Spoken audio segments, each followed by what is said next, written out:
Shri Rama Jaya Rama Jaya Jaya Rama Shri Rama Jaya Rama Jaya Jaya Rama Shri Rama Jaya Rama Jaya Jaya Rama Shri Rama Jaya Rama Jaya Jaya Rama Shri Rama Jaya Rama Jaya Jaya Rama Rama Jaya Rama Jaya Jaya Rama Janaki Kanta Smaranam Jai Jai Rama Rama Sadgurunath Maharaj ki Jai. Sandhyopasana dharma shatka pathane nityam hite namacha Shri Ramayana varga samprapadanam kavyagriya parayanam anyeshamapi shakti purva kathanam Ramasya sampujanam yogaschatithi satkritir huta bhujaha yajnastatha brahmanaha. Sitaram. This shloka comes from Ramakutumba Panchakam. It is something that is written by Anna himself. It's a very simple shloka, very simple things. Simply, the shloka's intention is to convey what is required to be part of Ramakutumba. Sandhyopasana, certain things are nityam vihite, are things we must do daily, and certain things are things we must do to the best of our ability, yatha shakti. Sandhyopasana, whoever can should do sandhyopasana daily, do japa, dhyana, internalize the devatas around them daily. Dharma Shatka Pathane. Dharma Shatkam. Everybody here, almost everybody here knows it.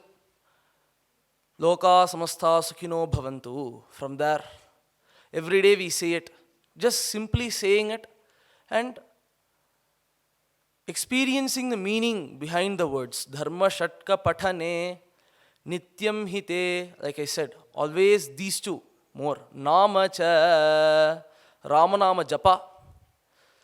Then Sri Ramayana Vargasam Prapadanam. Going, attending regularly Ramayana classes.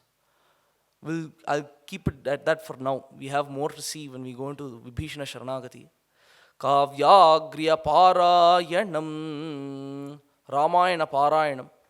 Just sitting down and reading Valmiki Ramayana as is. These things are all Nityam Vihite, things we should do every day. Anyeshamapi shakti purva kathanam Ramasya sampujanam. Other things like puja for Rama, yogascha atiti satkritihi, yoga, atiti satkritihi, giving hospitality. That is the essence of Abhyudaya, as Anna says. Atiti satkritihi, hutabhujaha, worshipping Agni Upasana, yajnas tatha brahmanaha. And whoever can, again, Brahma Yajna. All of these things, that which has been given to us to be done every day and that which we must do to the best of our ability. These are the things that are needed to be part of Ramakutumba. It's amazing that I'm able to say all of this in front of all of you because you are all people who do this every day. Every day, whatever is vihitam, we all do together. Every day, whatever is yatha shakti, we all do to the best of our ability. In this way, for all of us, almost all of us and some of us to come, this is an everyday process, simply put. Vibhishana Sharanagati Abhaya pradhanama, to me, is something that reminds us of that process. Not just the kriyas that I just talked about, whatever is underlying within those kriyas. That essence, the essence of this shloka is the same essence of Sharanagati. Whatever concepts we see here. And so, as all of you are in this already, I request all of you to keep these kriyas in mind and these experiences in mind as we go through Vibhishana Sharanagati. Vibhishana Sharanagati. Sarvaloka Sharanyaya, Vishaka ji beautifully detailed how Vibhishana came. Sarvaloka Sharanyaya. He came to see he who is refuge to all, Raghavaya Mahatmane, that great Raghava, that great Rama. Nivedayata, bring me to him now itself, immediately. No waiting, no time to wait. Nivedayata mam kshipram, sakrit, kshipram Vibhishanam upasthitam. That Vibhishana is here, tyaktva putramscha daramscha. He has left everything, sacrificed everything to come here just for Rama, just for Dharma, just to be in the right place. நல்லவனா இருக்கணும்னுக்காக என்ன வேணாலும் பண்ணலாம். You can do anything to be a good person. In this way, Vibhishana has come here.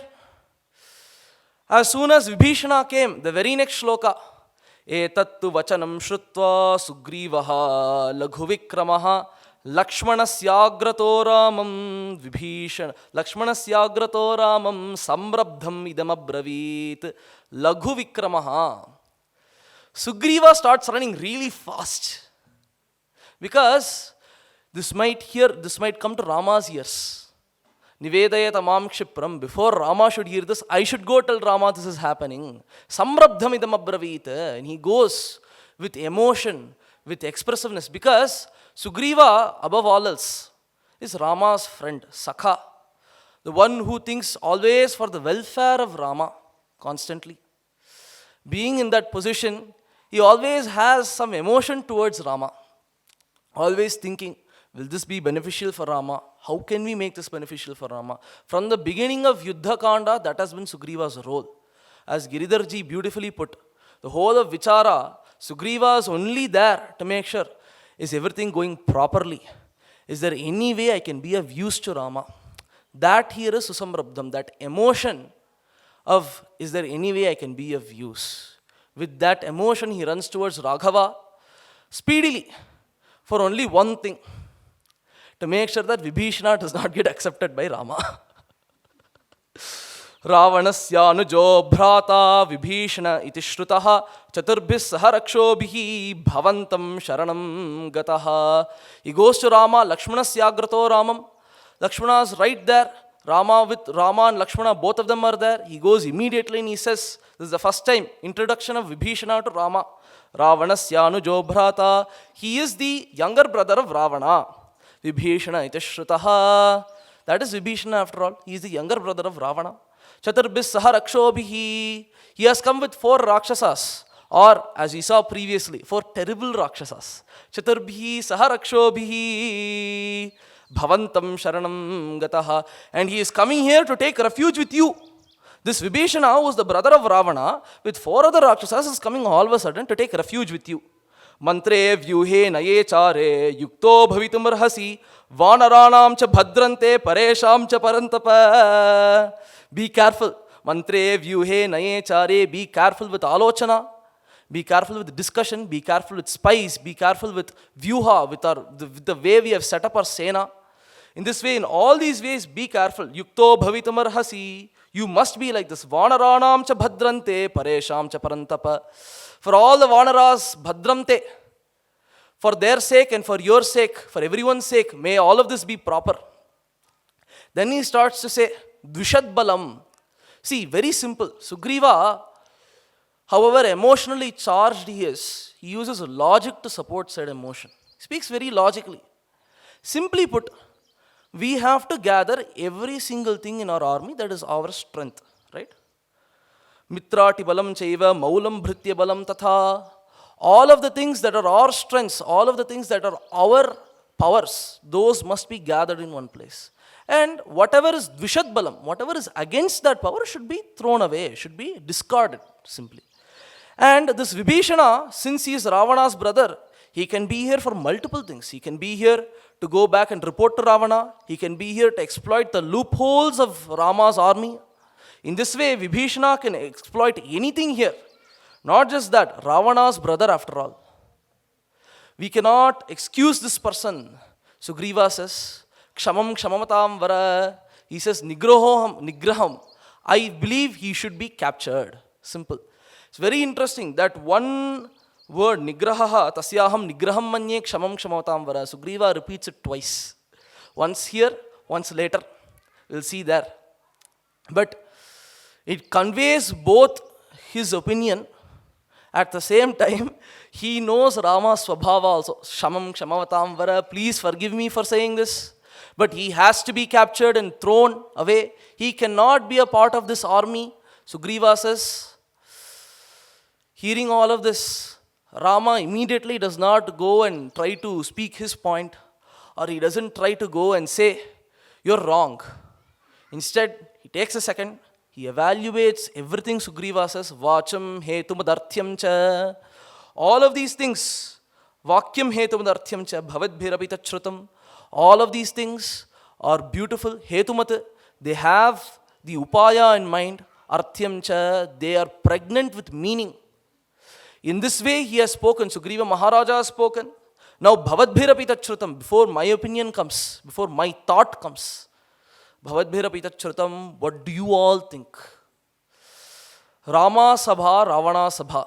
We get to see two of these side by side. It's very beautiful how Valmiki displays how discussion can be done. See, we have all been in discussions in our lives. Some discussions, we just go there to say what we want to say. We don't care about what anybody else says. We don't care about what anybody else thinks. The discussion is there for name only. It's there to say, this is what I want to do. Just like what Ravana does. Okay, we're going to keep Sita.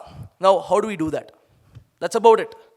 And there, it's less of a discussion and more of an order. There is no mantra, lochana. There is nothing like that. I'm reminded of a Veda mantra, samano mantraha. Mantra lochana must be common to all. This is how dharma states. This is samaja dharma itself. That dharma is violated the moment you start going around saying, let me go and say whatever I want, you all support my statement. Ravana does also one other interesting thing. He speaks a lot. He loves quoting Shastras. To me, Ravana is somebody who takes Shastras to be as a dogma. He will take Raja Shastra, any niti, anything he needs, just to give some point. I think another very good example is when Ravana talks to Maricha. There he'll say, Rajamsha, there are 4 types of devatas, Indra, Varuna, Surya. Therefore, you must bow down to me. Simple, finished. There is no questioning there. There is no substance to that statement in and of itself. There is no asking of why. It's just simply obey what I have to say. Of course, he will also come to the same Maricha and say, Bhavanhi Paramagatihi, before saying all of this. That is Ravana for us. In this way, Ravana Sabha goes like this. And as a result, the Sabha itself is disorderly. There is no thinking. There is no vichara. There is no discussion. It's just a bunch of people shouting, I'll kill this person, I'll do that to that person. So on and so forth. In this way, Ravana Sabha goes, it's very merry. It's fun to watch. It's like a soap opera. But there is nothing useful that comes out of it. It's unproductive. Rama does none of this. Rama simply just says one shloka, Samarthena api sandeshtum shashwatim bhutimichhata. In these sort of matters, in these sort of situations, a well-wisher, somebody who is able to intelligently think and is really wishing bhutimichhata for the welfare of what is going on, they will be able to give good suggestions. That's all that Rama says. It is implying that you all speak your mind. You all speak your mind with the present situation at hand. That's it. No long-winded speeches, nothing. He just asks for their opinion, simply put. A good discussion is about having people who can discuss well and then allowing them to discuss their opinions. The first part is already there in Rama Sabha. There is nothing to be said about the mantris in Rama Sabha. Rama simply facilitates rather than dictating. In this way, he says, Ityevam pariprishtaste swam matam atandritaha sopacharam tadaramam uchuhu hitachikirshavaha atandritaha swam matam. Simple. Everybody gives their own suggestions. That's it. Swam matam atandritaha. Without any sort of restriction, freely. Sopacharam tadaramam uchuhu hitachikirshavaha. And even though it's free, even though there is a freedom of thought, there is still a clear path to go forwards. It's interesting how in Ravana Sabha, there is restrictions, so many restrictions placed. And yet the outcome is disorderly. The outcome is, helter-skelter. Nobody knows what they're saying, and there is nothing that comes out of it. Yet in Rama Sabha, the input is that of freedom. You say what you want to say. However, the output is focused. Rama hita chikirsavaha, uchuhu hita chikirsavaha. Simply, everybody is focused on what gives welfare. No other thing. In this way, everybody starts speaking their own opinions. First, Angada begins. Everybody gives their own opinion. Angada starts by saying, this person, Vibhishana, simple. He's coming from the enemy. There's no other thing needed. If he's coming from the enemy, that means he's not trustworthy. If I know somebody is coming from a bad place, why should I trust them? If that is the case, then he shouldn't be here. If there is even a room of doubt, why should he be here? Simply put, we can just evaluate every person. Every person has two things. Every person has some strengths and some blemishes. If the strengths exceed the blemishes, you take him. It's like an interview, right? You go to an interview and the interviewer says, okay, what are your strengths? And what are you not good at? Of course, there's also the where will you see yourself in 5 years, all that. I'm not getting into that kind of stuff. But where are your strengths? What's in your resume? You've got all of this, that's great. Now, what do I already know about your past history? Oh, I know all of this. You've been fired from your previous job? Oh, and you also have a bad reputation with your previous employer? Okay, your blemishes outweigh your strengths, you're fired, you're rejected. The same way, same thing for the army. You have certain blemishes. If the blemishes outweigh your strengths and what you can give to the army, you should be rejected. Angada says. Of course, Angada also adds an extra layer, pariksha. Maybe we can test him perhaps. That's all Angada says. And it is interesting, this discussion, even though it is free, to me, it feels like as if the Vanaras start following this line of thought. The line of thought isn't broken until Hanuman comes. Next, Sharabha comes. Sharabha says, okay, Angada said very clearly, we can throw him out if the blemishes outweigh. Let's first try to figure out what the blemishes are. How can we figure out what the blemishes are? What is Vibhishana? How do we do that? How do we figure that out? He says, well, send a spy. Let's start there. We'll send somebody to look at all his subtle behaviors. We'll try to map out how he acts with others. And with that, we can decide, we can test Vibhishana and get out with it. This sounds beautiful. Jambavan comes next. He says, he goes back. Jambavan, interesting, he doesn't follow this line of thought. He breaks away from it. He says, Adesha kale sampraptaha. Look, that there is two things that are important in any decision, space and time. Where is it happening? When is it happening? Here, Vibhishana is coming now. He should have come a long time ago. When Rama lost Sita Devi itself, he should have come. Adeshaha. He is coming now. When we're about to wage war. Looks like the wrong time. If somebody comes at this time, it's like as if they're signaling I'm a spy. Akalaha. Again, the timing is also not right. The timing is right before war is about to start. War is about to break out and some 5 people come means there is something fishy there. Adesha kale sampraptaha. Therefore, space and time isn't right. Rejected. Finished. No need for any vichara, nothing. That in and of itself is a very wise decision. Most people cannot take this decision. Many people, in the case of Jambavan, I have to say, many people will be turbulent. In psychology, we have a beautiful attribute called turbulence and assertiveness. Many people will be chanchala. They will say everything, they will put all the logic out, but they will still want, for some reason, to not make a decision. Jambavan makes a decision. He's assertive. He says very clearly, he should not be here. Adesha kale sampraptaha. And it is a very nice line of thought.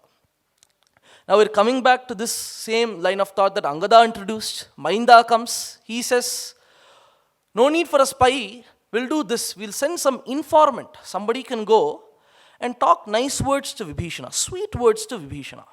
By talking these sweet words, we'll try to analyze and understand him. My mind is going again and again to interviews. For some reason, all of these methods, right? They're all things that people use in interviews today for management. In this way, Dvivida Mainda says, talk sweet words to him, try to understand what his psyche is. Let's do an analysis of his personality. And let's come back with these results, and then we can decide whether to accept him or not. In this way, the line of thought is, some people say completely reject him. Others say let's test him in multiple ways to figure out whether he's really fit for this army or not. Finally, Hanuman speaks. He starts off Madhuram Artham. He starts off with that which is sweet and that which is pregnant with meaning again. Na vadan na pi sangharshat na dhikyat na chakamataha vakshyami vachanam rajan yathartham ramagauravat na vadat. Hanuman sets the tone. If you are trying to speak and bring a separate idea into a discussion, sometimes very, very difficult, especially when there is an overwhelming majority. Most people have an idea of what to do.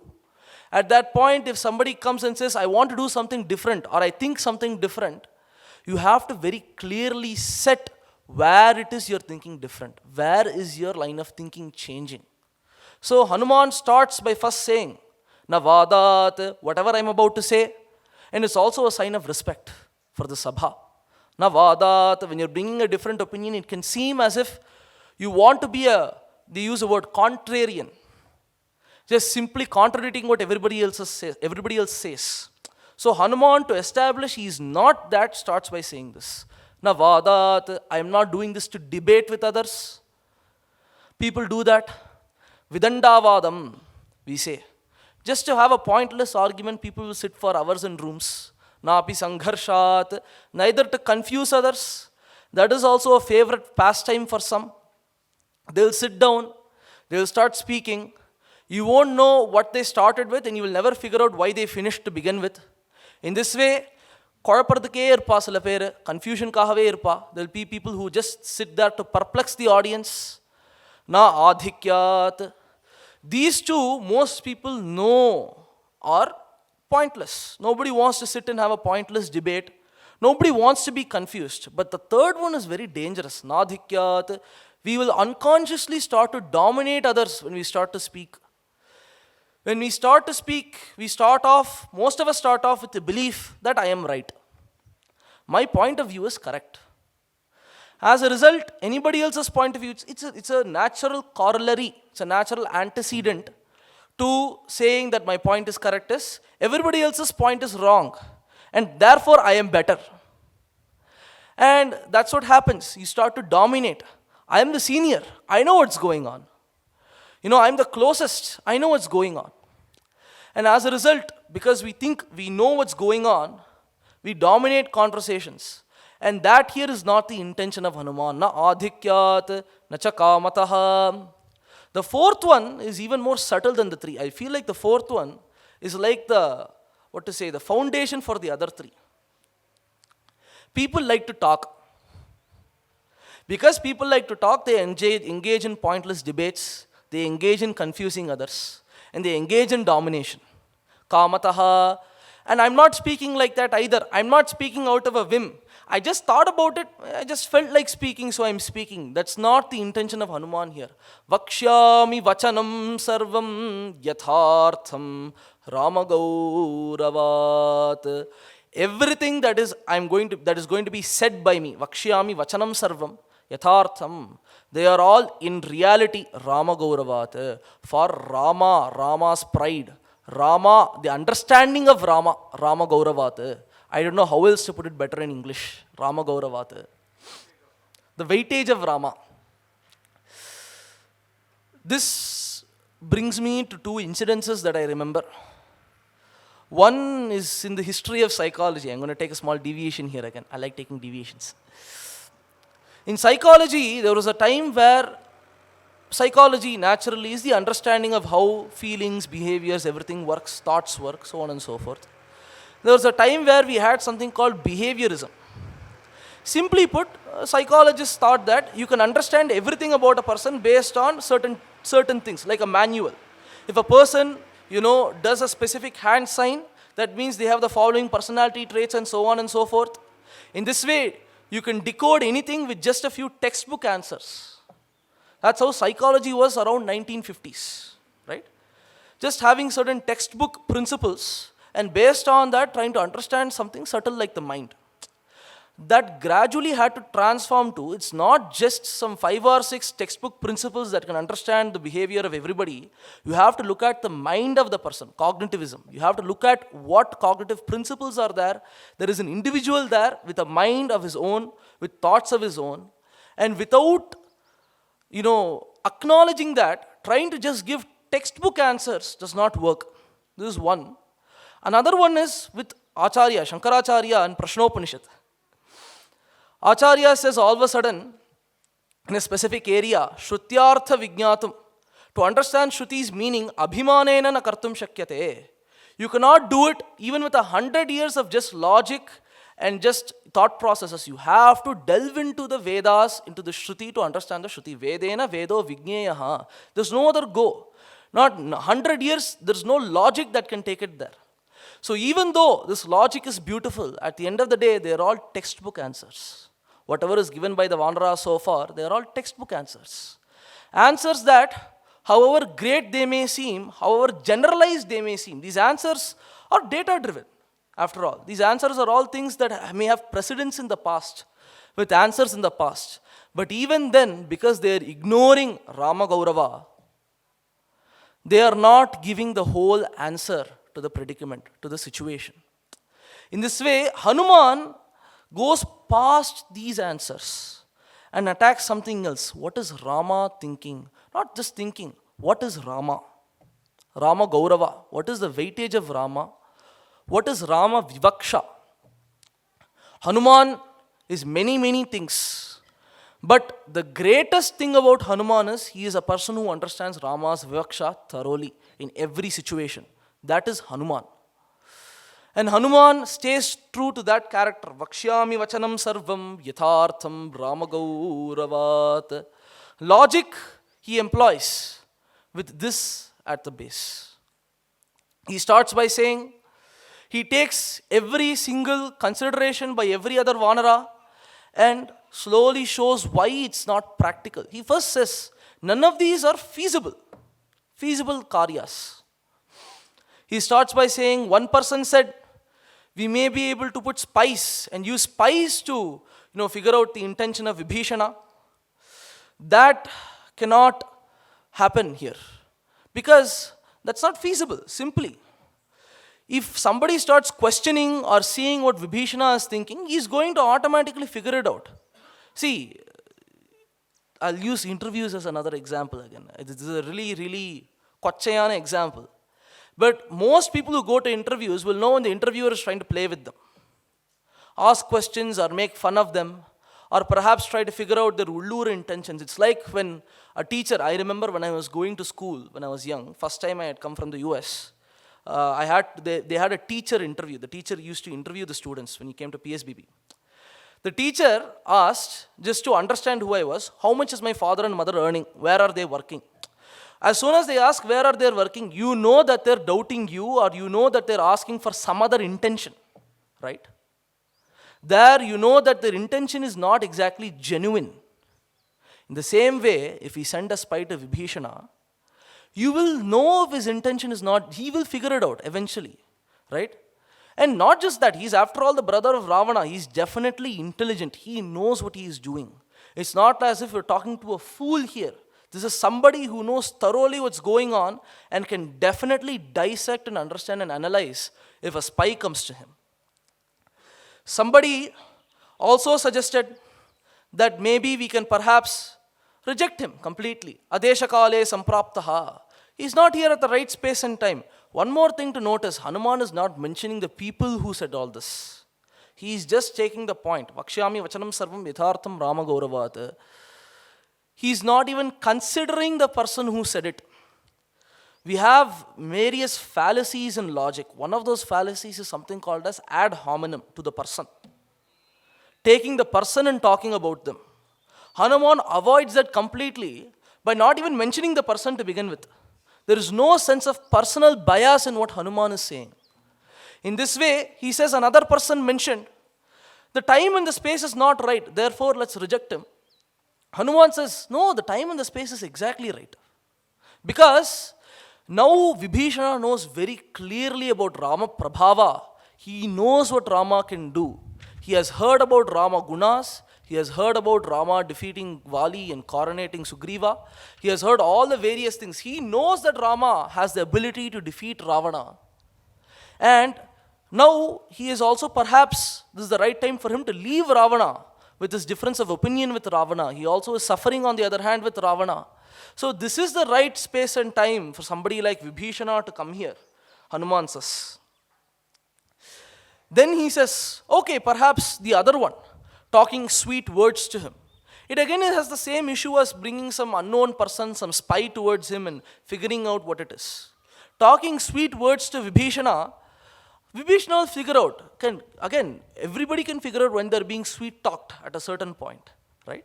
Sweet talking, fawning over somebody. All of these are things that will not work with someone who is like Vibhishana. Seems like Hanuman not only understands Rama, he understands Vibhishana also. All of these arguments point towards that. Finally says, and here Hanuman beautifully, see, Hanuman just says Yathartham Rama Gauravat. He doesn't sit down and explain what Rama Gaurava is. He's waiting for Rama to explain it himself.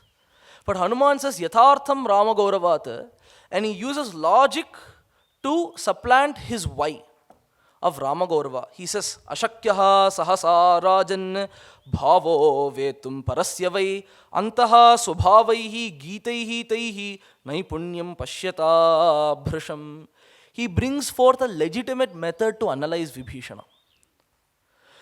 In science, we have, in research papers, we have something called research methodologies. It's always there. You have to always mention what method you're using. This is something like that. Everybody mentions separate methods to achieve their hypothesis, to achieve that same one hypothesis. And again, it goes through various revisions, whether the method is viable, whether the method is feasible, whether it's practical. And at the end, you come to a method that can easily supplant your hypothesis and that can easily give meaning to your why for your question. That method is what Hanuman gives here. He simply says, you can understand a person by looking at their gestures and the way they behave. You can understand based on those behaviors. It looks like I'm going back to behaviorism. You can understand their inner meaning based on those behaviors. In the case of Vibhishana, here, prasannam vadanam chapi tasman me nasti samshayaha. He's having a smiling, happy face. Therefore, I don't have any doubt. Seems very simple to say that. But Hanuman is here saying that there is no vikara in Vibhishana's behavior, his patterns, his speech, the way he speaks, his cadence, so on and so forth, whatever you want to take. All of these things, antaswabhavehi gitaistaihi naipunyam pashyata bhrisham. One, if he has skill in understanding those things, he can understand the intent, at least the external intent of how or why somebody has come here. And it's very clear that Vibhishana has come here in that sense. Why? Because somebody may ask, okay, you're saying body language and everything, sounds very nice. What if he's just acting? He may be also, you said he's very intelligent, he's also a very good actor perhaps. He may be a great actor, maybe he's just acting to gain our trust, perhaps. There, Hanuman says, that's not possible in the long term. One may be able to put on a straight face for maybe 5 minutes, 10 minutes, an hour maybe even. But at some point, their real thoughts will show. Vibhishana here has been there for some time. His face would have shown some sort of vikara, some sort of change. He cannot remain acting as if sincere forever, for a long time. That is just not possible. Therefore, it is very clear that Vibhishana has come here with us to a good intent. Then he says, Yatha Shakti, Maharajan, I have told what I think to the best of my ability. Tvam pramanam tu sheshasya shrutva buddhivatam vara. But pramanam tu sheshasya, it is now up to you to decide what you need to do. Hanuman is very, very interesting in the way he speaks. It's almost picture perfect, right? He takes everything, he discards every opinion. He builds his own rationale for Rama Gaurava. And then he says, look, I'm not asking you to make a decision. I'm not saying this is the right thing, but I have told to the best of my ability what I think is right. Now you have to decide, he tells Sugriva.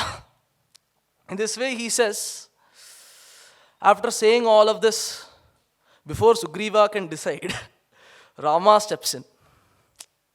Rama starts to speak. He says, Shrotamicchami tatsarvam shreyase bhavadbihi shreyase sthitaihi mapi tu vivakshasti kachit prati Vibhishanam. I said Rama Gaurava, right? Rama says, Mamapi vivakshasti. I have some vivaksha. I have some intention when it comes to Vibhishana. I have something to say when it comes to Vibhishana. Look at Rama. He says, Mamapi, even I have something to say. That's how Rama speaks. He let everybody speak, and he also says, you all now listen to it. I wish that all of you listen to what I have to say. After letting everyone speak, at the end he comes and concludes it perfectly. Mitra bhavena sampraptam natyajeyam kathanchana dosho yadyapi tasya syat satam etadagarhitam mitra bhavena sampraptam. Siddhantam. Before this, we saw multiple Purva Pakshas. Then we saw one Siddhanta by Hanuman. Purva Paksha is that which is, a contradiction or that which is showing another viewpoint.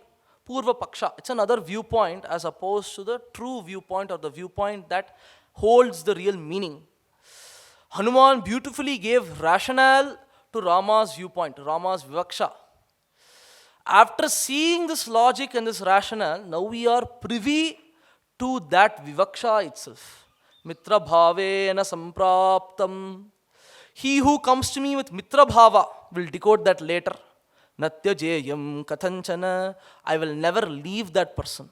Dosho yadyapi tasya syat satam etadagarhitam.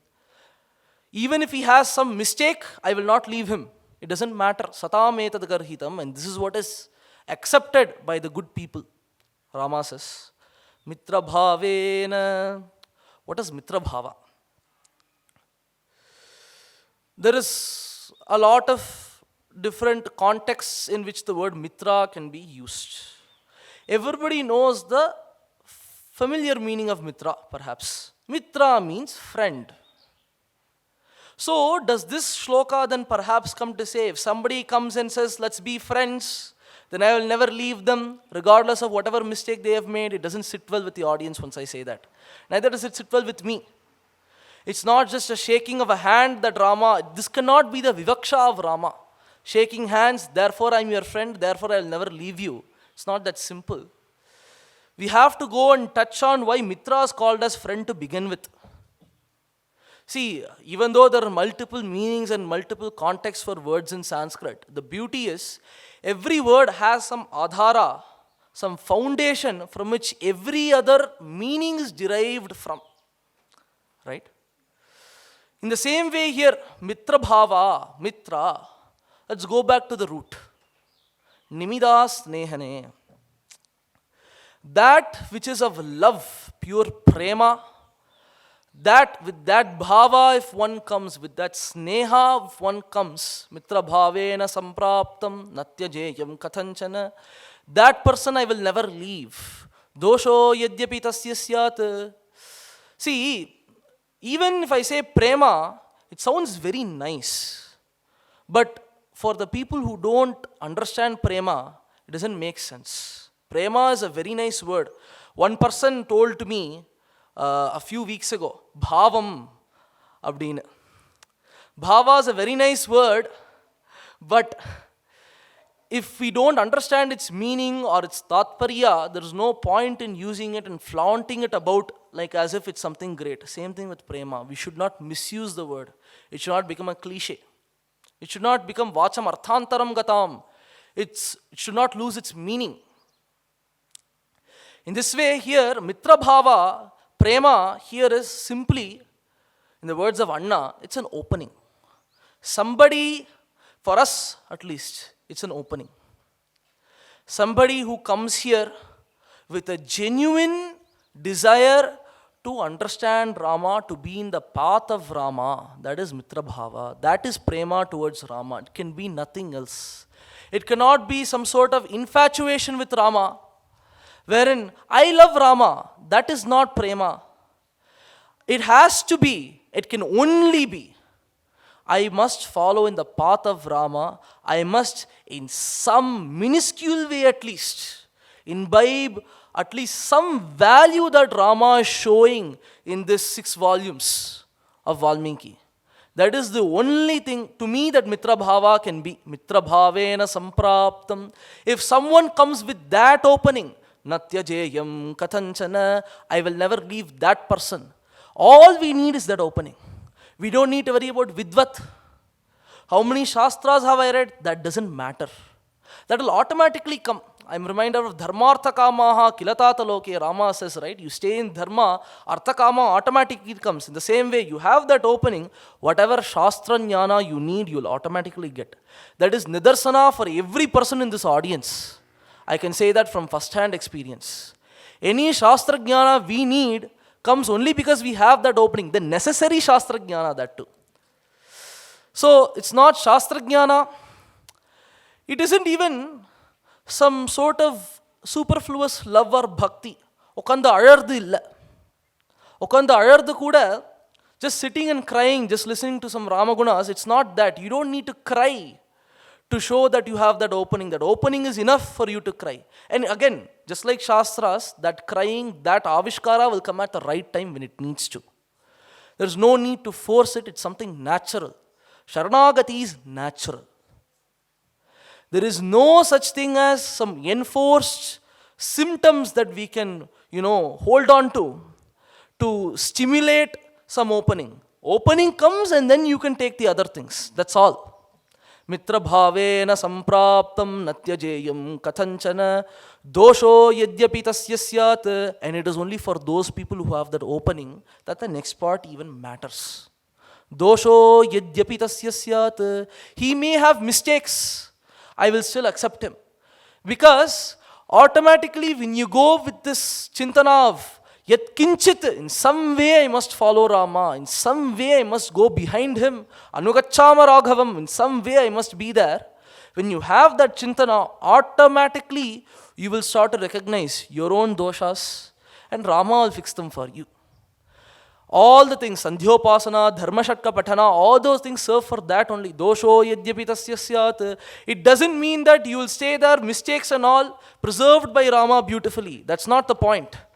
You will become like Rama if you have the opening. That is it, finished. End of story, no other matter there. Dosho yadyapi tasya syat, satam etadagarhitam. Satam etadagarhitam. And that is what clearly the people who understand Dharma also understand. People who are at the sukshma, the subtle level of Dharma, are at this point only. It is Shishtachara Parigrahitam. That is how it seems to me when I look at this.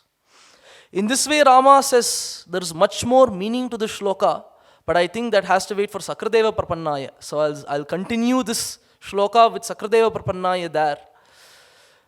And here Rama clearly establishes one thing. Vibhishana has that Mitra Bhava. He is a Dharmatma, he is a good person. By Mitra Bhava, like I said, he is somebody who is willing to follow me no matter what it takes. That is Vibhishana. This is Rama's next stand. This is Rama's Vivaksha. To this, Sugriva again brings another argument. Again, I have to admire Sugriva. He is able to understand Rama and at the same time still give an argument against Rama. Sugriva has that interesting dichotomy. Sudushto va pyadushto va kimesha rajani charaha. And Rama says, to extend this, whether he is good or bad, Sugriva says, he can be good or bad. Yes, Mitra Bhava is there, he has opening, very, very beautiful and nice. But to me, that doesn't matter. Sudushto va pyadushto va, he can be good or bad. Idrisham vyasanam praptam bhrataram yaf parityajet ko nama sa bhavet tasya yameshana parityajet. I almost feel like Sugriva speaking from experience here. How can he leave his brother in this sort of apatkala? Vyasanam praptam. His brother has attained such a great vyasana, such a great dukkha. He may be a good person or bad person, but he seems untrustworthy to me simply because he is leaving his own family. Ko nama sabhavetasya yameshana parityajete. So what should we do with this person? Whom will he not give up? Ko nama bhavet. Whom will he not leave? If he can leave his own brother, then he can leave anyone in the world, right? It's very funny. when I read this shloka, I feel a little frustrated, but at the same time, I also feel, also feel appreciative of what Sugriva is doing. He rejects completely dharma and adharma. He completely rejects good or bad, and he goes to a completely separate point, as if it is a separate point. It's not a separate point, as if it is a separate point. Sugriva splits those two places, even though I believe he knows that they're not different. Because like I said, he's speaking from experience. After saying this, Rama says, first of all, again, look at Rama. Vacham hetumadarthyam cha, he said for Sugriva in the beginning. Again also he says here, without learning all the shastras, without being knowledgeable and intelligent, without having that data, that knowledge, or those precedents in mind, Sugriva, this Vanaradhipati, cannot say something like this, something so beautiful like this, Rama says. And it is 110% true. If there was, I have to say, if there was any argument against Mitra Bhavena Sampraptama, I feel Sugriva's argument is the best argument. It's very interesting. So in this way, he says, but here you see, not everybody, you said Sudushtova Pyudushtova. It doesn't matter. Here, staying with family has nothing to do with dharma, you said. It does though. Right? It does. Even family, Sudushtova Pyudushtova, even family, even relations, whatever relations we have, we can only stay together as a kutumba if there is one mind, if there is one thought process towards certain principles. Right? If one person is an adharmatma and one person is a dharmatma, if one person is focused solely on himsa, lokaravanaha, if one person is solely focused on making everybody around them to cry, and the other person is there trying to give dharma, up to a certain point, their paths will diverge. There is no other way. It's opposites. Opposites cannot stay together. And if Vibhishana had stayed with Ravana, then that shows his devotion to dharma is quite small. I cannot say that. I don't have the right to say that. But it shows his devotion to dharma does not supersede his, his, not attachment. His devotion to dharma does not supersede his ability to do dharma. I'll put it like that. In this way, it is, and he says, na sarve bhratarastata bhavanti bharatopamaha madvidhava pituh putraha suhridova bhavadvidhaha. Before this, he brings another point also. He says, simply put, because Vibhishana is such a dharmatma, he also has a desire. His desire is to get the kingdom, to bring dharma back again to his kingdom. Vibhishana is in this way. And so, he may approach anybody to bring that dharma back, right?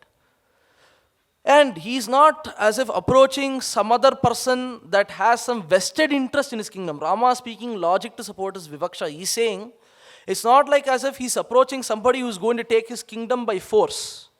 He is approaching somebody who he knows will leave the kingdom back for him to establish this dharma. He says this and then he goes to this point, Bhavanti bhratarasthatha. Not everyone, tata, not everyone, Vishaka ji said for tata, Korandai, right? I don't know if that's the bhava here, but it sounds nice. Na bhavanti bhratarasthatha. He says, Appa, that also can come. Not every brother is like Bharata, right? Not everybody can stay together with one mind and set towards one goal. Not everybody can share the same thought even if they are in the same family. Not everybody may have the right relations. See, we were talking about Samadharma. A thought that came to me was, when we were looking in it, when looking at it, is that not everybody is born equal. This is a very common thought in philosophy. Not everybody is born equal. Samadharma is not about trying to somehow take that not everybody is born equal statement and twist it to say that yes, everybody is born equally, so everybody should be privy to the same experiences in life. Samadharma is about acknowledging that not everybody is born equal, but even if they're not born equal, removing any sort of prejudice surrounding that.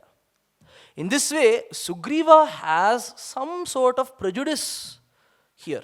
It's not, see, if I'm using the word prejudice, don't mistake me. It's not some sort of small-minded prejudice like what we have, some sort of fickle-minded thing. It's something at a very, very high level. It's a prejudice that is supported by lots of logic and rationale that Sugriva has. Right? That he is somebody who is untrustworthy simply because he let go of his brother. Right?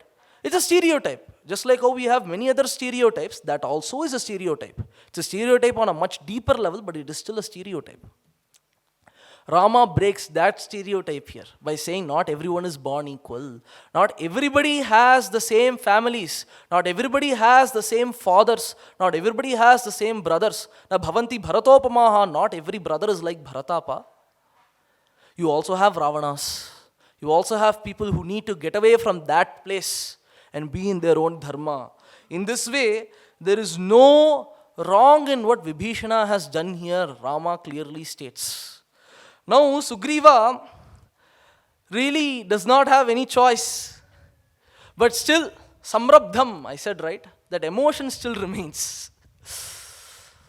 We'll see later, Sharanagati, is it whether, what is Sharanagati when you're going to see in Sagradeva Prapannaya?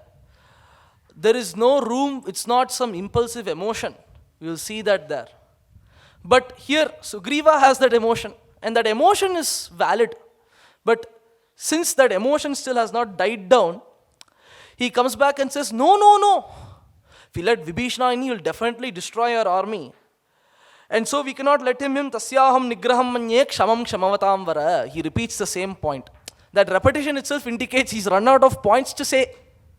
He is like, no, I cannot let this happen. That's it. I am thinking for Rama's welfare. I believe in Rama's welfare. Since I believe in Rama's welfare, this is the natural action. This is the natural course of action. Therefore, tasyaham nigraham manye. Blanket statement. He stopped using logic. For this, Raghava starts to say, and Sugriva again says, after all, he is the brother of Ravana. We have to stop him. We cannot let him in. That judgment is still not going away. I feel like Sugriva's arguments is like I said before, right? Sugriva does have some sort of prejudice here. Some sort of, I don't know what to say, some sort of judgment here. That's a better word. Prejudice sounds very, very small. It's a small judgment. It's a judgment or an assumption here that he is bad because he is Ravana's brother. To me, that assumption has followed out from the beginning. Vacham hetumadarthyam cha. From there to here, that has followed out. And he uses logic, he uses suppositions, he uses rationale, everything to support that statement. And so Sugriva finishes with that statement. It's like as if he cannot hide it any longer. He has to say, yes, he is the brother of Ramana. We cannot have him here. Done, finished. To that, Raghava says, see, Ankul Yagrena, Giridharji said, right? See, if I can wish, I can destroy all of these people by myself with just the tip of my nail. That is all that is necessary. That's Ravana's badul to this. Rama's response to this. This is also something that is very interesting. How do you deal with people who stop using logic? Right? Until there is logic, you can deal with logic. Logic with logic, it makes sense. When somebody says adamantly, no, I cannot let this happen. He is the brother of Ravana. I cannot let him in. There, Rama simply reminds him of the ground reality. He reminds Sugriva, and also it is not in a sense of Rama being conceited or prideful. Angulyagrena, that statement, it's not put here that I can break, I can destroy everything. It's not here as a matter of some pride. It is Rama saying, Yathartha, this is what he can do.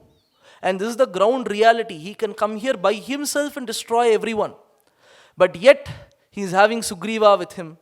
And you know what, even if let's say Rama cannot destroy this whole Sena by himself. I feel this statement is still correct. Just a thought, this is something that I've been thinking about. Ankulya Grena, that statement, it shows Rama may not have the capability, but he has the willpower and the ability and the thought process to say that I don't need anyone. I don't need anyone. To find Sita, I don't need anyone. I may not have the Bala and the Shakti even. That may not be the case. If somebody claims that, I don't believe that. But even then, his mind is fixed on this. And he doesn't need any helpers or anything. He can stand alone even if he wants to. He has the dhairya for that. He has the focus for that. We'll use that meaning of dhairya. And therefore, he can say easily, anayasama, he can say, yes, I don't need all of you here even. I can sit here by myself and do all of this, and I can be confident in that thought process. Rama gives this as an answer to Sugriva. And finally, he says, this Vibhishana, he cannot even do a thing to me. If you're so worried about Vibhishana harming the army, Vibhishana harming all of us, your worry is Vibhishana will do something to me, samrabdham, right? You're wishing for my welfare. That is the root of all of this. And because Vibhishana is Ravana's brother, you are worried. You don't worry. Like I said, Vibhishana cannot even do a little bit of harm to me. There is nothing that can be done by Vibhishana to me. He clearly establishes to Sugriva. Then he goes back and he says, then he comes to the next point. Here he brings other pramanas to give his vivaksha. Shruyate hi kapotena shatruhu sharanamagataha architascha yatha nyayam svaischa mamsihi nimantritaha. Shruyate hi kapotena. After saying all of this, it's like as if he doesn't finish on a strong note. He mellows out the conversation. Shruyate hi kapotena. The Sharanagati, this concept, this Abhaya pradhanama, giving something, right? This is there even in the stories of old. Shruyate hi kapotena. We have all heard from our elders. I'm saying to the audience here. From our elders, we have all heard the story of the dove giving its own flesh to the same hunter that killed its loved ones. Right? If we have all heard this story, Rama is saying this. If we have all heard this story, if that dove can give its own body, its own life to somebody that caused it such harm, then what can I not give? Kimutamam Vibhishanam. What can I not give to Vibhishana? Why shouldn't I give this Abhaya, this refuge to Vibhishana? Rama asks. Kimutaham Vibhishanam. Anna has said a lot of different things about Kapotaha, this story, the bhava behind it. That bhava, again, is something very important. That bhava is something that Rama, one thing I'm noticing, Rama never explicitly goes and sits down and says some wishy-washy emotion here. He simply shows an udaharanam, and with that udaharanam, with that example, he gives that tendency, that rasa, that flow. In this way, Rama says, again, kapotaha, it gave its body. I should be able to give Vibhishana this abhaya. And of course, like he said, Vibhishana here has come here with the real intention of surrendering to me. Mitra bhavena sampraptam. He says all of this. And then he comes to the final part. Rama's final siddhanta. Sakradeva prapannaya tavasmi tichayachate abhayam sarvabhutebhyaha dadami etadvratam mama. Let's dissect the shloka. Sakrit. One person, if somebody comes even once, is the meaning of this pada. Sakrit is a sort of identifier for how does Sharanagati happen. See, many people will say many things about Sharanagati. They will say, I have come to take your refuge. I think Ravana again is a very good example. He comes to Maricha, right? And within 30 shlokas, you can see his true intention. He starts off, first shloka, Bhavani Paramagatihi. Comes to Maricha, you are my greatest refuge, O Maricha, he says. Of course, everybody knows what my greatest refuge means. It means that within 30 shlokas, if Maricha doesn't listen to him, he will kill Maricha himself. That is what Paramagatihi meant for Ravana. Not all of us are like Ravana, I can agree with that. But in the sense that Sharanagati is something that is used a lot. It's used to achieve what we want every once in a while. It is used to show that we are trustworthy in some sense. In this way, the word Sharanagati or Sharanam or Paramagatihi is used. Sharanagati is not something that is premeditated or planned like with Ravana. It's not premeditated or planned. Nobody should hopefully think for 5 or 6 days, okay, this is the way I'm going to do Sharanagati. These are all the things I need to do. This is my checklist. If I do all of this, Sharanagati is successful. Now let's plan about the way I'm going to do. Is everything set? Is the stage ready for my Sharanagati? In this way, no. Seeing Rahu Kalam, yes. Seeing the right time, Desha Kalam. Seeing the right time and place, Sharanagati is not something that is done with all of this in mind. It's not something that you sit down and plan. At the same time, Sharanagati is not impulsive either. You can't sit down and say, oh, you can't just wake up one day in the morning and say, I'm going to do Sharanagati today. Everyone, I'm a Sharanagata now. Did you know? I've done Sharanagati. It's like yoga. If somebody comes and says, somebody does one day of asanas, they say, I'm a Mahayogi now. I have experienced Samadhi of the highest layers. Okay, not once, maybe 1 week. I've experienced Samadhi at the highest layers. And now I am ready to give my jnana to the world. It's something like that. If somebody says one day, all of a sudden, I'm a Sharanagata now because I thought so. It's not just a matter of thought. It's not something that's done on impulse. It's not impulsive. Neither is it some long thought out process. There, Anna uses a word based on pramana, pratibha prapanna. Sharanagati is not something that, like I said, is fast or slow. It is a bit of both. Pratibha. It is something that is gradual but also sudden. It's a spark that happens one day, yes, but with a lot of thought and things behind it, gunas behind it. Take, for example, our lifestyle here. That is the best example that I can think of right now for Pratibha Prapanna. See, nobody here sits down and takes a mic and says to the students, everybody should do Sharanagati this instant. You have entered Valmiki Ashrama, the place where Sharanagati has to be done. We are all a place of Sharanagatas. Nobody comes and says that. Also, nobody here comes and takes a course on how to do Sharanagati. Both of these things don't happen. We don't have workshops for Sharanagati, neither do we have some explicit order that everybody, as soon as they step into this gate, they have to become Sharanagatas. What we do simply is Sandhyopasana Dharma Shatka Patana. Every day, we have certain things. You do those certain things. Every day, Pratibha, let your mind slowly become calm. Let everything be removed. When there is nothing left, at that point, when that Pratibha, whether it should come or not, that Pratibha will come. That is how Sharanagati is achieved. When we say Rama Tavasmi every day, there is no apeksha that you should do Sharanagati in that one instant. For the people who have already done it, is simply a smarana, Rama Tavasmi, just remembering. And for the people who haven't done it yet, it is a simple thought that allows them to break away from whatever thoughts they already have. In this way, our schedule itself is arranged. That is what Pratibhat, it's slow and fast at the same time. People may be able to remember the moment they realize Rama is it for me. And people will also be able to remember the amount of effort and work it took for that moment to happen. In this way, Pratibha Prapanna Sakrideva.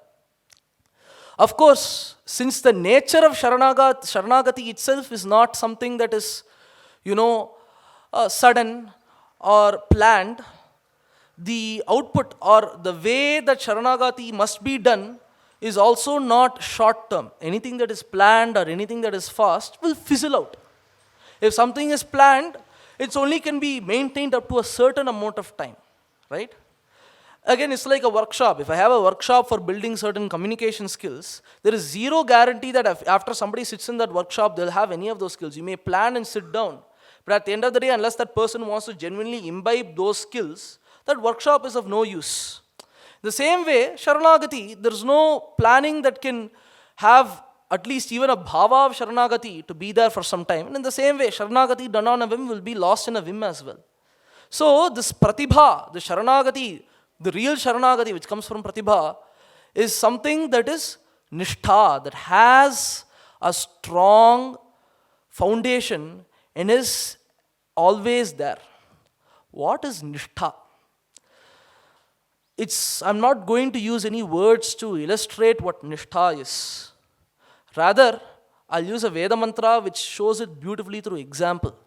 Om Gava iva gramam yudhiriva shvaan vashreva vatsan sumana duhana patiriva jayam abhinonye tu dharta divasa vita vishwavaraha.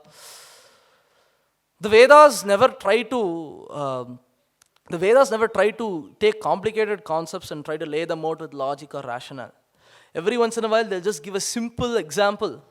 And in that example, whatever you need to understand will be there. Gava iva gramam. Just like how there is a mother cow, it is holding the milk within its udder, waiting for that child, for the child cow, for the calf to come. It is holding it and it is patiently waiting, restraining itself. Time is up, the calf has gone for grazing, and the calf is also waiting to see this mother. It is rushing back. When can I see my amma? It is thinking. That time has happened and this milk is starting to naturally come out of the udder. The calf hasn't come yet. She's holding it in. And she is waiting. She is looking outside the gate. When will the calf come? When will the calf come? That ekam, that waiting is there. And finally, the calf comes there. As soon as the calf comes there, whatever bliss and whatever bhava is understood, that is nishtha. The same way, yudhi vashvana. There is a person who is taking care of his horse. This person is a sainika, a soldier who has fought many, many battles with his steed. He has shared his own experiences with his steed. They have had their own sukha dukkha shared together, their own happinesses and sadnesses shared together. He cares for the steed like himself, and the steed is ready to do anything to protect this sainika because of this relation they have. They genuinely care for the well-being of each other and they're working towards it. What remains between those two? Patiriva jayam. A husband and wife have been separated for a very, very long time. Or not even for a very long time even. It doesn't need to be that long. But when the husband meets the wife or the wife sees the husband again, what love is there? What outpouring is there between the two? It doesn't need to be said in words. It doesn't need to be described as some emotion. What outpouring of love is there between the two, between the mother calf and its vatsa, between this sainika and his steed? That is nishtha, that is bhakti. In that way, Savita, that Divas Savita, Vishwavaraha, in that way, Surya Deva or Savita must approach us. That is nishtha. That outpouring wherein you are giving yourself, your all, your wholeness to that becomes nishtha. And that is the consequence of this pratibha prapanna, of this sharanagati, is that nishtha. Sakrideva prapannaya. We'll go to the next pada now. And that is what it means to do it once. Sakrit. Doing it once is being in that nishtha and not letting go. I don't want to use any other words to describe it. Prapannaya. Prapannaha. When I first looked at this shloka, this is a long time ago. I remember looking at it during Kavya Patha. First time when it was being taught. I was like, okay, Prapanna means somebody who has come there for Tavasmi. That's what I thought. Prapanna exists for somebody who is saying, I am yours. Right? That's how it seems at first glance. Prapanna, when I was looking at it at first, it didn't seem to hold any special meaning. Tavasmi resonated with me much more. Now, when we look at prapanna, here immediately one can notice. Back then, I didn't know enough Sanskrit to even not notice this. Tavasmi iticha yachate. Prapanna and tavasmi are completely different things. You need to have both prapannatva and tavasmi. Both are necessary for Sharanagati. So, prapannaha. What does prapanna mean? Prapurvagat, prakarshena. And then prapannaha, pannaha, padgatau. That is the dhatu, mula dhatu.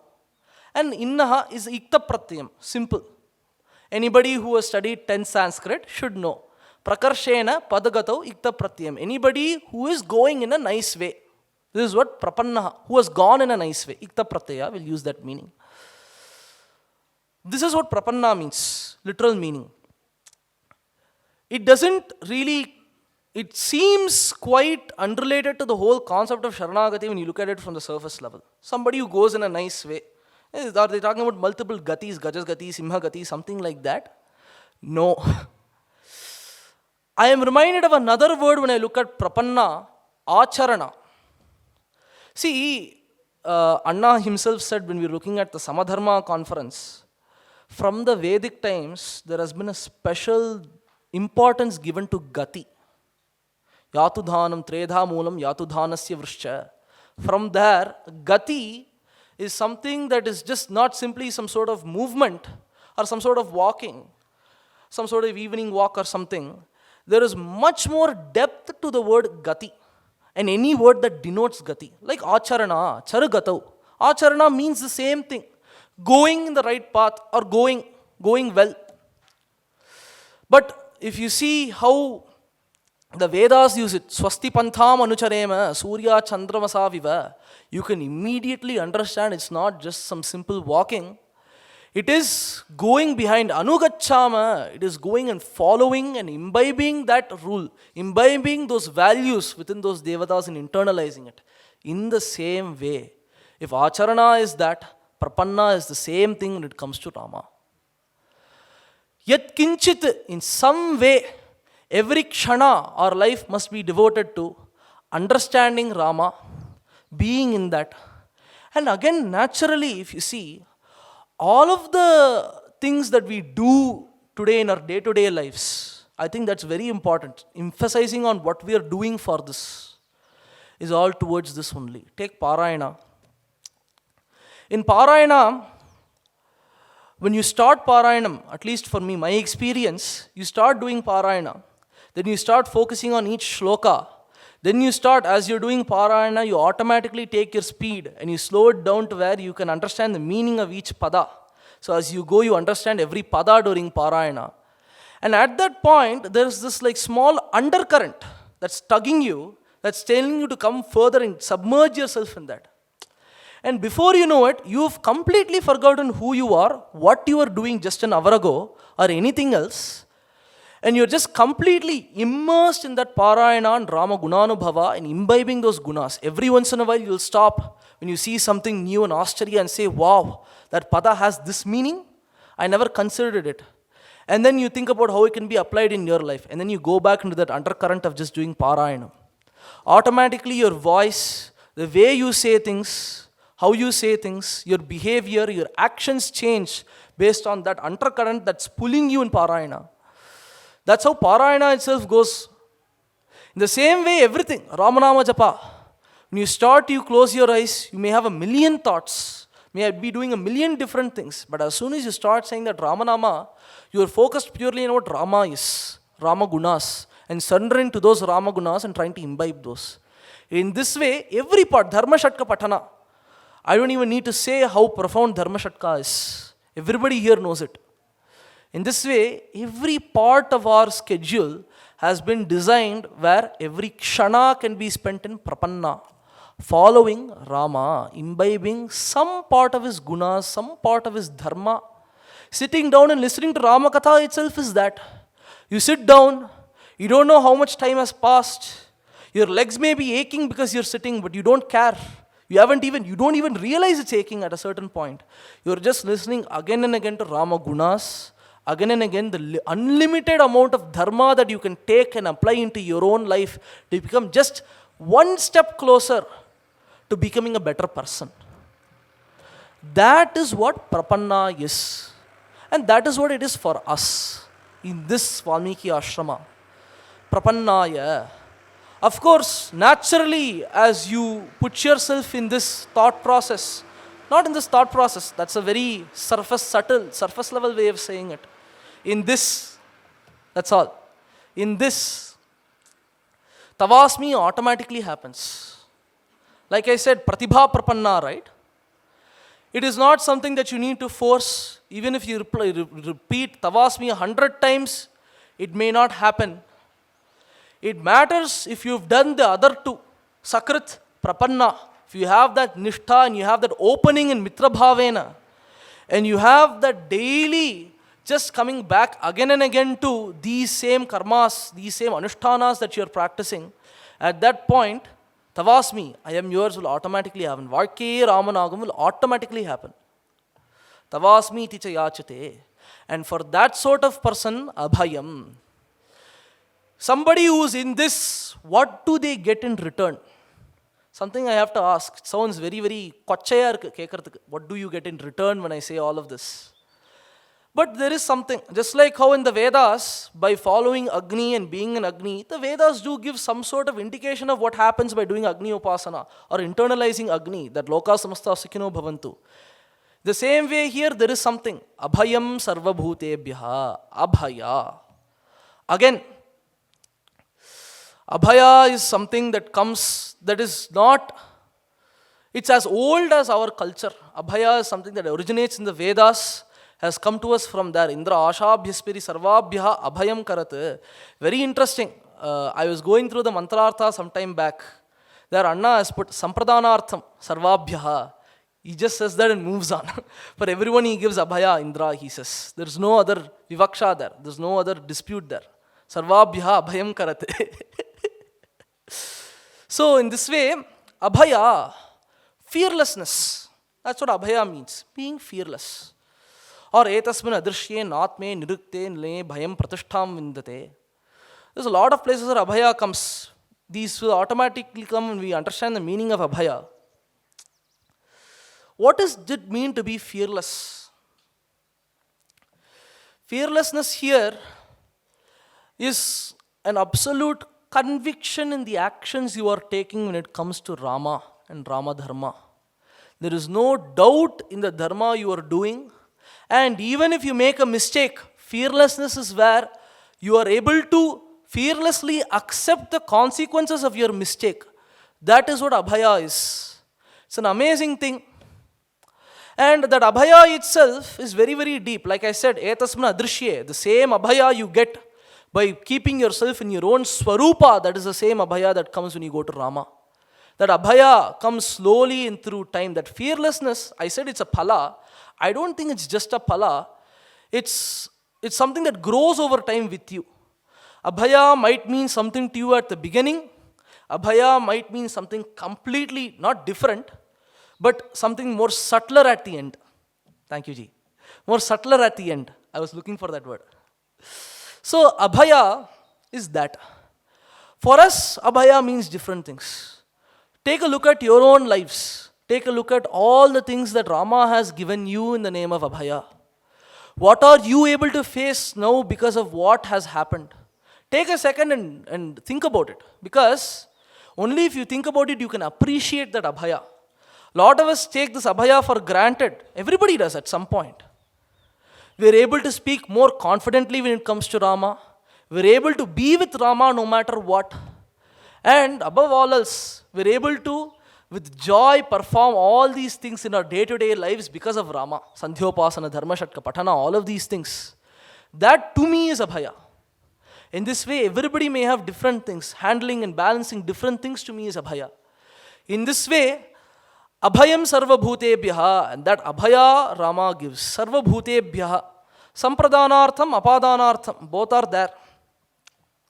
Rama gives Abhaya to all living beings.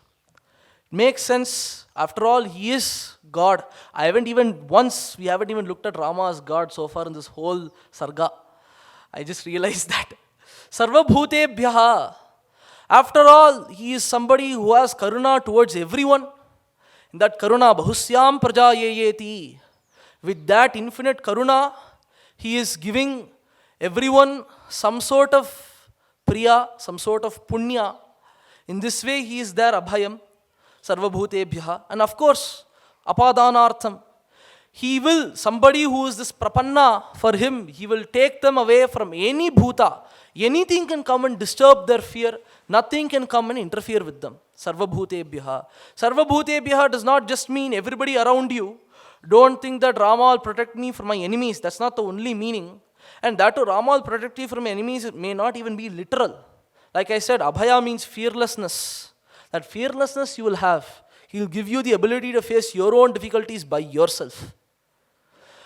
The biggest thing in Sarvabhutebhyaha for me is from yourself he will protect you. That is Sarvabhutebhyaha. Wherever there is doubt, wherever we have questions, samshayas, so on and so forth, by being towards Rama, by being in nishtha towards Rama, those doubts go. Nishtha itself is something that is like this in nature. Nishtha is not a competition. Right? Nishtha, this I am going to do prapati to Rama, Sharanagati to Rama is not a competition. I thought for a moment before coming to this pravachana, I was thinking about samadharma, Sharanagati and evolution for some time. I had a thought about whether the notion survival of the fittest could really apply to samadharma or equality. It's interesting that the notion of survival of the fittest, that somebody who is the best will win, or working towards being the best of the best, actually destroys samadharma rather than keeps it. And it is really just surrendering to somebody who is really higher than you, which protects samadharma. It seems inherently contradictory. After all, we say equality without labels. Everybody must be the same, right? But even if we say everybody must be the same, it is Sharanagati. It is surrendering to a higher power that really gives this lack of prejudice. And it is the exact opposite, some notion that everybody is equal and therefore may the best win. That notion destroys equality. Anyways, I'm diverging a bit here. I'll come back to the central point. Nishtha is not a competition. Applying survival of the fittest to Sharanagati can never ever work. If he does Ramanama Japa, I'll do it 100 times better. First of all, I've never heard that happening ever before. I don't know what it means to do Ramanama Japa 100 times better. I don't know if anybody else does. பாராயணத்துக்காவது நீங்கள் சொல்லலாம், பாராயணத்தை 100 மடங்கு அவன் நல்லா பண்ணுறான் அப்படின்னு. ராமநாம ஜபத்துக்கெல்லாம் அதெல்லாம் கூட கொண்டு வர முடியாது. In this way, there is no competition. Rather, it is a process of removing your doubts. It's a process of facing yourself, cleansing yourself, and going further on the path of Rama. That is why it is Sarvabhutebhyaha abhayam dadam yetad vratam mama. And this is my vrata. Another thought came to me. This was just before the pravachana. Ishvara has a vrata, a prasiddham. It's one that we know very well. Karma phala pradhanama. He is somebody, Ishvara, God is somebody who figures out what actions you are doing, and based on your actions, he gives you the respective phala, fruit of said action. The Upanishads take this karma phala prada and put it into perspective when they say tasmat tat sukritam uchyate iti yadvai tat sukritam raso vai saha. Right? That karma phala pradhana, taking action, giving fruit of action, it's not just that. It is something more. Sukritam. There is an element of dharma, there is an element of loka samasta sukhino bhavantu in its rarest, barest, essential form. Right? Sukritam uchyate. And that is raso vai saha, that is rasa. Right? To me, Sharanagati perhaps, dadamyetad vratamama, based on this, Sharanagati is perhaps the utkrishta amsha of this rasa of karma phala pradhana. Whatever amsha is sitting as giving the fruit of action, that when you concentrate it more and more and more and more and more, it comes to this concept of Sharanagati itself. In this way, submitting to a higher power is inherently connected to this notion of vrata happens. Of course, there is one more beautiful meaning, not beautiful, there is one more meaning which I feel is even more right for us here. What I just said just now is a bunch of logic and conjecture. Dadam yetad vratam mama. It's after all Rama who's saying it. Rama, if known for one thing, if he is one thing, it is that he will never ever break his satya. He will never ever. The person who is saying this is not some wishy-washy person on the side of the street who is saying, I will protect all of you. Or it's not someone who is. I use it. He is not someone who is, thinking he can be some sort of hero. He doesn't have a hero complex. If anything, Rama does not have a hero complex. He does not think that he needs to be the hero for us. Oh, Raghava, he does not need to be the hero for all of us. Rather, he is who he is. He is sincere in what he says. And with that sincerity, he is saying, Dadamyetad vratam mama. If we are sincere, even if we are not sincere, but if we are sincere in this, he will be sincere in this Abhaya pradhanama. In this way, Sakradeva Prapannaya. That is the Sakradeva Prapannaya for all of us here. In this way, Rama clearly establishes Sharanagata dharma. And then he says, Abhayam dattamasmai. I've already given him Abhaya. Dattamasya bhayam mama. For him, Abhaya has already been given. Bring him right now, Sugriva, he says. After saying all of this, it's already done. In this way, Sugriva beautifully brings Vibhishana in front of Rama. And then Vibhishana comes there. When Vibhishana comes there, as soon as Rama has given this Abhaya, Vibhishana tilts his head towards the ground. Karpanyam. I am yours. That bhava is clearly established. Satu Ramasya dharmatma nipapata Vibhishanaha padayoho sharananveshi chaturbhis saharakshasaihi. Nipapata Vibhishanaha. He just fell. Padayoho sharananveshi. As soon as he came there, he just fell at the feet of Rama. And chaturbhis saharakshasaihi. Those 4 Rakshasas along with Vibhishana just came there, fell at his feet, and at that point Sharanagati has happened. Abhaya pradhanama has finished. And then Vibhishana comes and tells the same things he told outside. That he was insulted by Ravana, that he has left everything and come here. When you're a Sharanagata, you have that moment when you're going to go and give yourself to someone, where you just tell all your trials and tribulations. Vibhishana does the same thing. Rama santvayitvenam, he calms him, lochanabhyam pibanniva. As if drinking from his eyes, he calms him. I don't want to explain the meaning of this shloka. In this way, Rama calms him down. And then, after saying all of this, Rama comes back to the mission at hand. He asks Vibhishana, Sharanagati is done. He asks him, tell me everything you know about Ravana, Rama asks. And Vibhishana goes through, painstakingly he gives everything. He tells about how Ravana cannot be beaten. He tells about all the important Indrajit, how he hides and fights. Or Akampana, he goes all the way to Akampana itself. In this way, he takes multiple people and he tells everything he knows and every single valuable thing. And then he says, Rama says, he takes a second, manasa anvikshya, sarvam idam vachanam abravit, anvikshya manasa sarvam. He takes everything, puts it in his mind, and then he says, whatever has been said, I have analyzed completely. Now, for sure, without a doubt, Ravana will die. Ravana, Saputra, Sahabandhavaha, his whole family, anybody who is supporting him, Shape, I swear on my 3 brothers, I shall not go back to Ayodhya without destroying this Ravana and making Vibhishana the rightful king of Lanka, he says.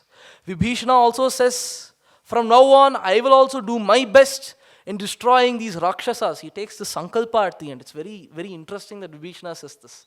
It's like he's affirming himself in that role. In this way, this happens, and of course, iti bruvanam ramastu parishvajya vibhishanam. Rama embraces Vibhishana. And then he says, abravit lakshmanam pritaha samudrat jalamanaya. He just said, I will coronate Vibhishana. That's happening in the very next shloka. He tells Lakshmana, Samudra Jalamanaya, bring Samudra Jala for Abhisheka. Tam tena chemam mahapragyam abhishincha vibhishanam rajanam rakshasam kshipram prasanne maimanada. May you coronate and may you perform this coronation for Vibhishana here itself. Rajanam Rakshasam Kshipram. Immediately it must be done. How immediately Vibhishana asked for him to be given towards Rama. The same way Rama says Kshipram. Immediately he should become the next king of Lanka. Eva muktastu saumitrihi abhyashinchate Vibhishanam madhye vanara mukhyanam rajanam rajashasanat. And so it happens. Lakshmana, in that kshana itself, he takes Vibhishana, he coronates Vibhishana. Vibhishana Pattabhisheka has happened. Abhaya pradhanama, Vibhishana Pattabhishekam, it has happened. And now Vibhishana is shining as the new king of Lanka. Ravana's days are numbered. In this way, Abhaya pradhanam is finished. After this, we will continue with Setu Bandhana by Rishiji. Sitaram. I am not going to tell anything about lecture now. Just two things to add, since he brought survival of fittest. Normal misconception, even in the Western world, is that fittest is mightiest.